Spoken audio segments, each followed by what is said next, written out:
ಪಿತನ ಸುತನ ಮತ್ತು ಪವಿತ್ರಾತ್ಮರ ನಾಮದಲ್ಲಿ ಆಮೆನ್. ನಮ್ಮ ಪ್ರಭು ಯೇಸು ಕ್ರಿಸ್ತರ ಕೃಪಾವರವು ದೇವರ ಪ್ರೀತಿಯು ಪವಿತ್ರಾತ್ಮರ ಅನ್ಯೋನ್ಯತೆಯು ನಿಮ್ಮೆಲ್ಲರೊಡನೆ ಇರಲಿ.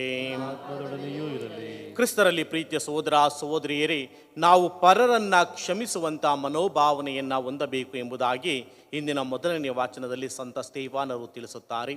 ಏಕೆಂದರೆ ಅವರನ್ನು ಸಾಯಿಸಲು ಸಿದ್ಧರಾದಂಥ ವ್ಯಕ್ತಿಗಳನ್ನು ಸಹ ಅವರು ಹೇಳಿದಂಥದ್ದು ಇವರ ಈ ತಪ್ಪನ್ನು ಮನ್ನಿಸಿರಿ ಎಂಬುದಾಗಿ. ಆದರೆ ನಾವು ಈ ಲೋಕದಲ್ಲಿ ಬದುಕುವಾಗ ಸಣ್ಣ ಪುಟ್ಟ ತಪ್ಪುಗಳನ್ನು ಮನ್ನಿಸದೆ ಈ ಲೋಕದಲ್ಲಿಯೇ ಜೀವಿಸುತ್ತಾ ಇದ್ದೇವೆ. ಕ್ರಿಸ್ತನ ಶರೀರ ಮತ್ತು ರಕ್ತದಲ್ಲಿ ನಾವು ಪೋಷಿತರಾಗಿರುವಾಗ ಎಲ್ಲರ ತಪ್ಪುಗಳನ್ನು ಮನ್ನಿಸುವಂಥ ಮನೋಭಾವನೆಯನ್ನು ನಾವು ಪಡೆದುಕೊಳ್ಳಬೇಕಾಗಿದೆ. ಆಗ ಮಾತ್ರ ನಾವು ಯೋಗ್ಯರಾದಂಥ ಕ್ರೈಸ್ತರಾಗಿ ಈ ಲೋಕದಲ್ಲಿ ಬದುಕಲು ನಾವು ಜೀವನವನ್ನು ನಡೆಸಲು ದೇವರಿಂದ ಶಕ್ತಿಯನ್ನು ಪಡೆದುಕೊಳ್ಳುತ್ತೇವೆ. ನಾವು ಎಂದಿಗೆ ಕ್ಷಮಿಸಲು ಅರ್ಹರಾಗುವುದಿಲ್ಲವೋ ಆಗ ದೇವರಿಂದ ದೂರ ಸರಿಯುತ್ತೇವೆ. ಹಲವಾರು ಬಾರಿ ನಾವು ನಮ್ಮ ಕುಟುಂಬದಲ್ಲಿರುವಂಥ ಸದಸ್ಯರುಗಳನ್ನು ಕ್ಷಮಿಸಿಲ್ಲ, ಯಾರೋ ಮಾಡಿದಂಥ ಚಿಕ್ಕ ತಪ್ಪಿಗೆ ಅವರನ್ನು ದೂರವಿಟ್ಟಿದ್ದೇವೆ.